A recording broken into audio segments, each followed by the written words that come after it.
오늘 아침 어떻게 일어나셨나요? 눈은 떴는데 몸이 무겁고 무릎은 아프고 손가락은 뻣뻣하지 않으셨나요? 이 나이면 다 그렇지 그렇게 넘기고 계셨다면 큰일 납니다.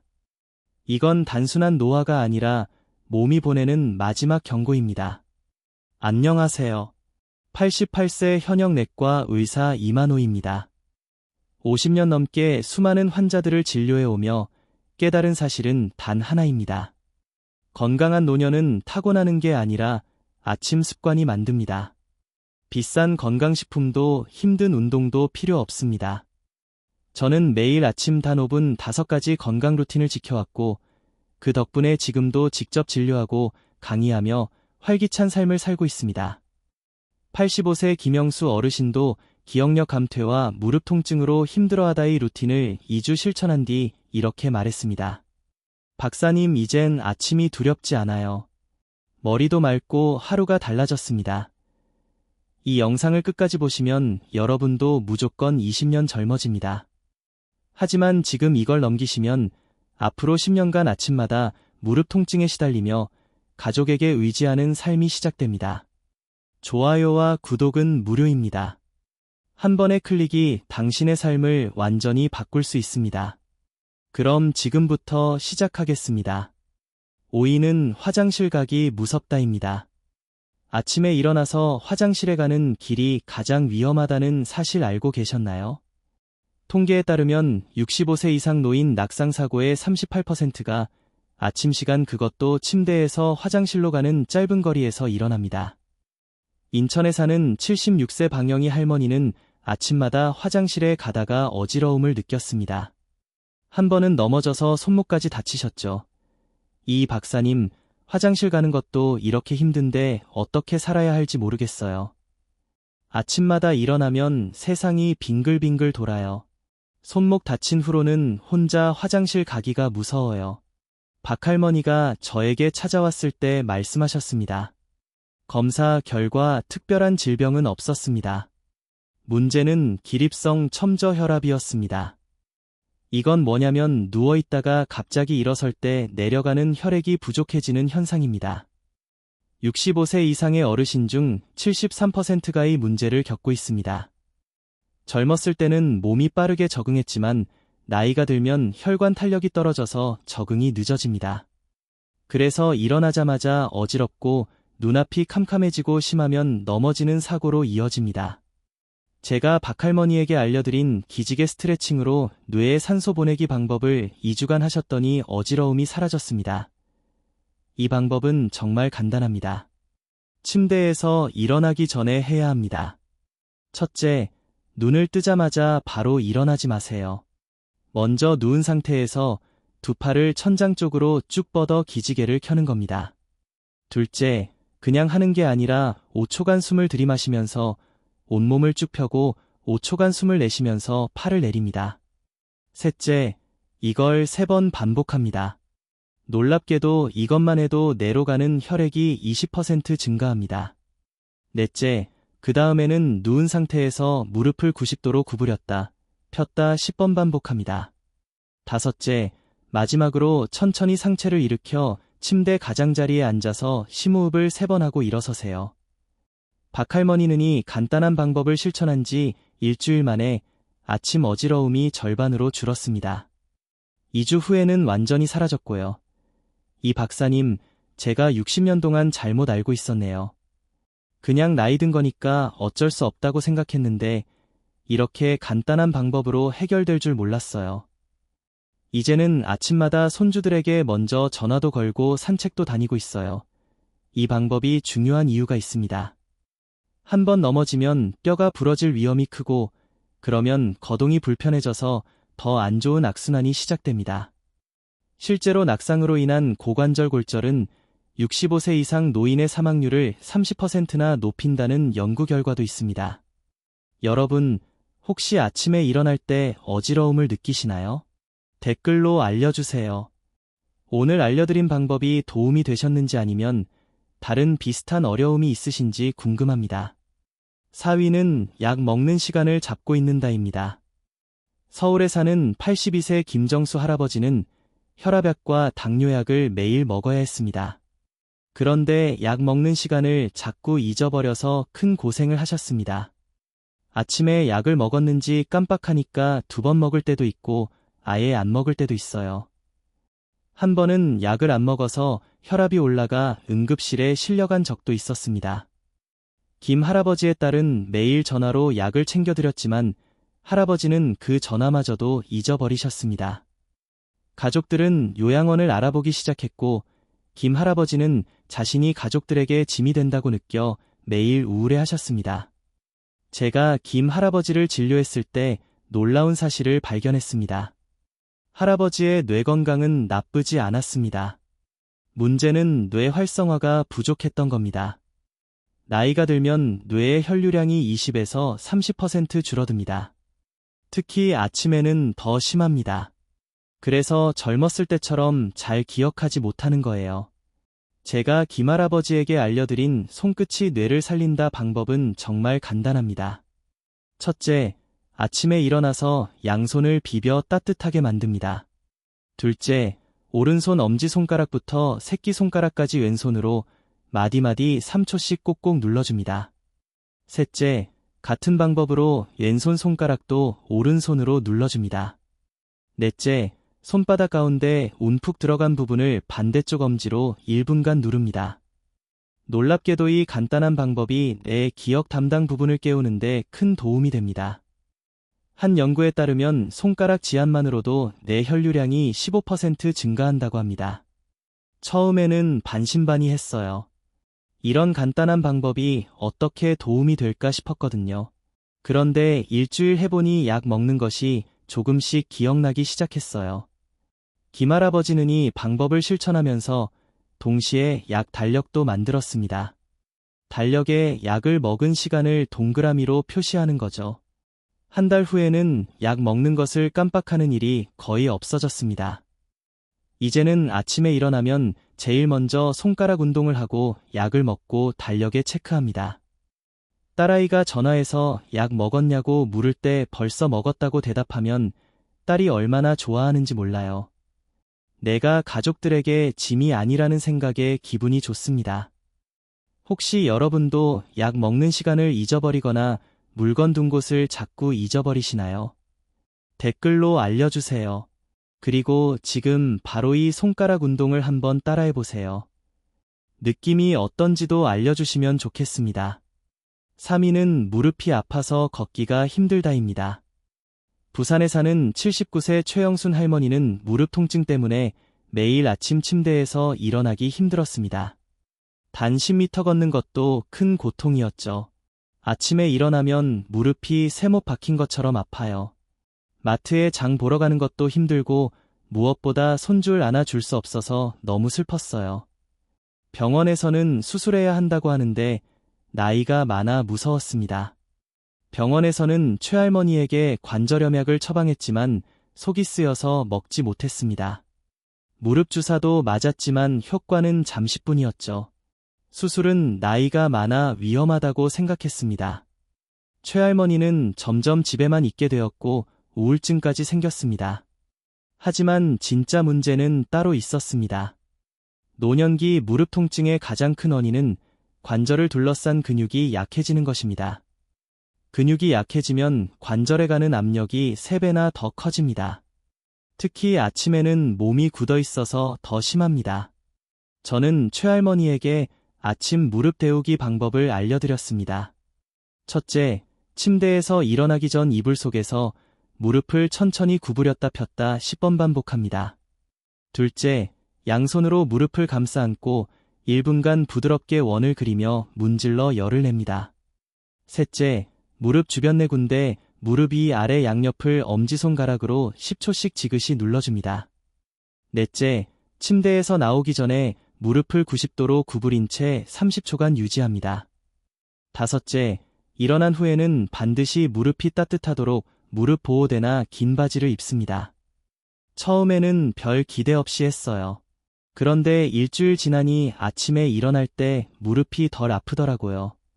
3주 정도 지나니까 무릎 통증이 절반으로 줄었어요. 최할머니는 이 방법을 실천하면서 동네 복지관에 앉아서 하는 체조 수업에도 참여하기 시작했습니다. 2달 후 할머니는 손주를 안아 올릴 수 있게 되었습니다. 손주가 할머니 이제 안 아프네 하고 좋아하는 모습을 보니 눈물이 났어요. 이제는 아침마다 무릎 데우기를 하고 손주와 함께 가까운 공원도 걸어요. 내 인생의 봄이 다시 온 것 같아요. 노년기 무릎 통증은 치료하기 어렵다고 생각하시나요? 그렇지 않습니다. 무릎 주변 근육을 따뜻하게 하고 키우는 것만으로도 큰 차이가 납니다. 여러분 혹시 무릎 통증 때문에 고생하고 계신가요? 아니면 가족 중에 무릎이 아파서 걷기 힘든 분이 계신가요? 댓글로 알려주세요. 어떤 방법을 시도해 보셨는지, 효과가 있었는지도 함께 나눠주시면 좋겠습니다. 2위는 아침부터 속이 불편하다입니다. 대전에 사는 77세 이상철 할아버지는 아침마다 속이 쓰리고 불편해서 아침 식사를 거르셨습니다. 그러다 보니 점심때까지 기운이 없어 하루 종일 피곤했죠. 아침부터 속이 쓰여서 밥을 못 먹으니 점심때까지 기운이 없어요. 커피 한 잔으로 아침을 때우다 보니 더 속이 쓰리고 악순환이 계속됐어요. 병원에서 위내시경도 했는데 별다른 문제는 없다더군요. 이 할아버지는 위산 억제를 처방받아 먹었지만 오히려 변비가 생기고 골다공증 위험까지 높아졌습니다. 결국 약도 끊고 아침을 거르는 생활이 계속되었습니다. 노년기에 아침 속 불편함이 심해지는 이유는 무엇일까요? 65세가 넘으면 이산 분비량이 줄어들지만 이 점막도 얇아져서 오히려 속이 더 예민해집니다. 특히 아침 공복에는 이 현상이 더 심합니다. 제가 이 할아버지에게 알려드린 속이 편해야 인생이 편하다. 방법은 정말 간단합니다. 첫째, 아침에 일어나자마자 찬물을 벌컥 들이키면 이에 큰 부담이 됩니다. 대신 37도 살짝 따뜻한 정도의 미지근한 물을 천천히 한 컵 마십니다. 둘째, 물을 마신 후 오른쪽 옆구리부터 배꼽, 왼쪽 옆구리까지 시계 방향으로 20번 부드럽게 문질러줍니다. 셋째, 배를 문지른 후에는 두 손바닥을 비벼서 열을 낸 다음 배 위에 5분간 올려놓습니다.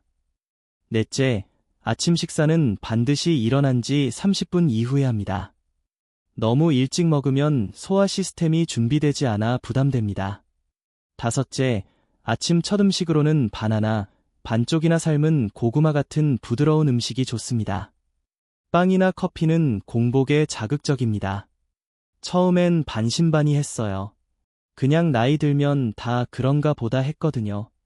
그런데 미지근한 물로 바꾸고 배 마사지를 일주일 해보니 확실히 아침이 편해졌어요. 이 할아버지는 이 방법을 실천한 지 일주일 만에 아침 속쓰림이 눈에 띄게 줄었습니다. 2주 후부터는 아침에 죽을 조금씩 먹기 시작했고 한 달 후에는 정상적인 아침 식사를 할 수 있게 되었습니다. 아침을 먹으니 하루가 달라졌어요. 점심때까지 배고프지 않으니 과식도 안 하게 되고 무엇보다 오전에 에너지가 넘쳐요. 요즘은 아침 식사 후 동네 한 바퀴 산책하는 게 일상이 됐습니다. 아침 속 불편함은 단순히 참고 견디는 게 아니라 생활 습관을 조금만 바꾸면 해결할 수 있습니다. 몸은 변화에 예민하지만 좋은 습관에도 빠르게 적응합니다. 여러분 아침에 속이 불편하시거나 식사를 거르시나요? 오늘 알려드린 방법을 한번 시도해보세요. 어떤 변화가 있는지 댓글로 알려주세요. 다른 분들에게도 도움이 될 수 있습니다. 계속해서 알려드리겠습니다. 1위는 숨이 차서 계단을 못 오른다입니다. 강원도에 사는 80세 박만수 할아버지는 2층만 올라가도 숨이 차서 쉬어야 했습니다. 평생 농사일을 하며 건강하게 살아왔는데 70대 중반부터 점점 숨이 차기 시작했죠. 5년 전만 해도 등산도 다녔는데 이제는 계단 몇 개만 올라가도 숨이 차서 쩔쩔매어 심장이 터질 것 같은 느낌이 들어요. 나이 드니까 이런가 싶어 포기하고 살았습니다. 박 할아버지는 병원에서 검사를 했지만 심장에는 큰 문제가 없었습니다. 의사는 나이 때문이라며 무리하지 말라고만 했죠. 그래서 할아버지는 2층 이상 가는 것을 피하게 되었고 점점 활동 범위가 좁아졌습니다. 나이가 들면 숨이 차는 이유는 무엇일까요? 70세가 넘으면 폐 용량이 젊었을 때보다 30%까지 줄어듭니다. 하지만 더 큰 문제는 호흡 근육이 약해진다는 점입니다. 특히 행경막이라는 큰 호흡 근육이 약해지면 깊은 숨을 쉬기 어려워집니다. 제가 박할아버지에게 알려드린 숨이 바뀌면 인생이 바뀐다 방법은 매우 간단합니다. 첫째, 아침에 일어나서 편안하게 앉은 자세로 양손을 배에 얹습니다. 둘째, 코로 3초간 숨을 깊게 들이마시는데 이때 배가 풍선처럼 부풀어 오르게 합니다. 셋째, 입으로 6초간 천천히 숨을 내쉬면서 배를 완전히 꺼트립니다. 넷째, 이 호흡을 10번 반복하고 1분 쉬고 다시 10번 반복합니다. 다섯째, 아침, 점심, 저녁으로 하루 3번 합니다. 특히 아침에 하는 것이 가장 중요합니다. 처음에는 숨 쉬는 게 뭐 그리 대수냐 했어요. 그런데 3일 정도 하니까 숨을 깊게 쉬는 느낌이 왔어요.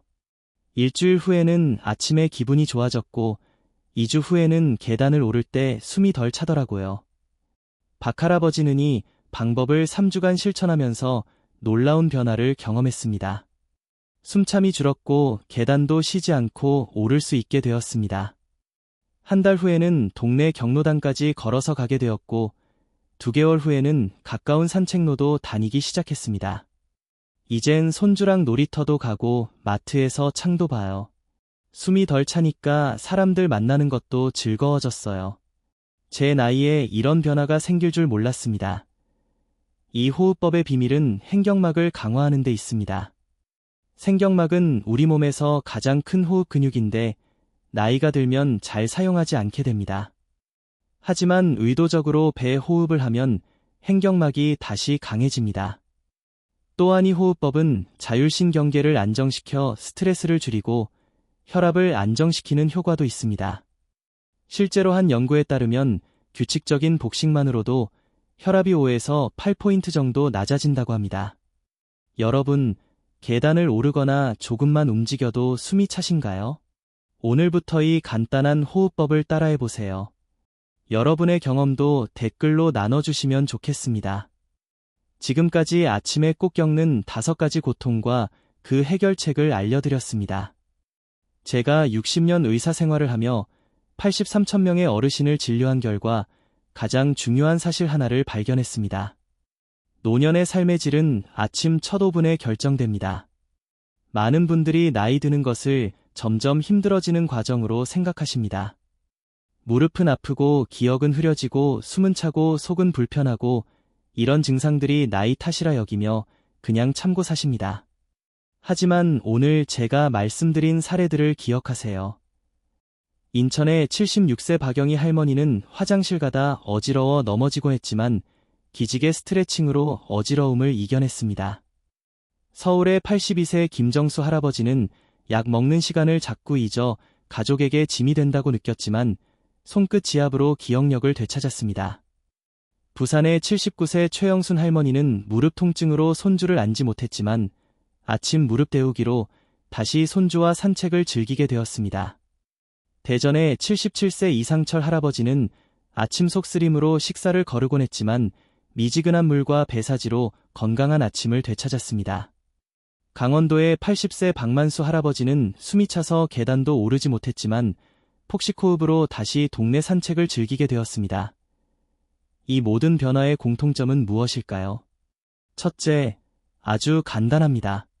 누구나 쉽게 따라할 수 있습니다.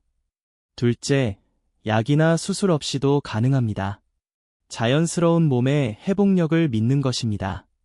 셋째, 단 5분이면 충분합니다. 긴 시간이 필요하지 않습니다. 넷째, 효과가 빠릅니다. 대부분 2주 안에 변화를 느낍니다. 다섯째, 꾸준함이 중요합니다. 매일 같은 시간에 실천하는 것이 핵심입니다. 여러분, 나이 드는 것은 포기하는 과정이 아닙니다. 우리 몸은 88세인 저도 여전히 놀랄 만큼 적응력이 뛰어납니다. 단 5분의 올바른 습관이 남은 인생을 완전히 바꿀 수 있습니다. 오늘부터 시작하세요. 내일 아침 침대에서 눈을 뜨자마자 바로 일어나지 마시고 기지개를 크게 3번 켜세요. 손가락 마디마다 지그시 눌러주세요. 무릎을 이불 속에서 구부렸다 펴세요. 미지근한 물을 천천히 마시세요. 배에 손을 얹고 깊은 숨을 5번 쉬세요. 이 5가지를 5분 안에 하는 것이 처음에는 어려울 수 있습니다. 하지만 한 가지부터 시작해보세요. 가장 힘든 증상부터 해결하는 방법을 선택하시면 됩니다. 그리고 점차 다른 방법도 추가하세요. 제가 만난 수천 명의 어르신들이 이 방법으로 더 건강하고 행복한 노년을 보내고 계십니다. 여러분도 할 수 있습니다. 하루를 바꾸면 남은 인생이 바뀝니다. 이것이 제 88년 인생과 60년 의사생활에서 얻은 가장 소중한 지혜입니다. 이 영상이 여러분께 도움이 되셨다면 좋아요와 구독 버튼을 눌러주세요. 구독은 무료입니다. 구독하시면 앞으로도 제 60년 의학 경험에서 나온 소중한 건강 비법들을 계속해서 받아보실 수 있습니다. 또한 여러분의 이야기도 듣고 싶습니다. 어떤 건강 문제로 고민하고 계신지, 오늘 알려드린 방법을 시도해보신 후 어떤 변화가 있었는지 댓글로 알려주세요. 여러분의 경험은 다른 분들에게도 큰 도움이 됩니다. 마지막으로 이 정보가 소중하다고 생각하신다면 가족이나 친구들에게도 공유해주세요. 특히 혼자 사시는 어르신들이나 건강관리에 어려움을 겪는 분들에게 큰 도움이 될 수 있습니다. 감사합니다. 여러분의 건강한 노후를 항상 응원합니다.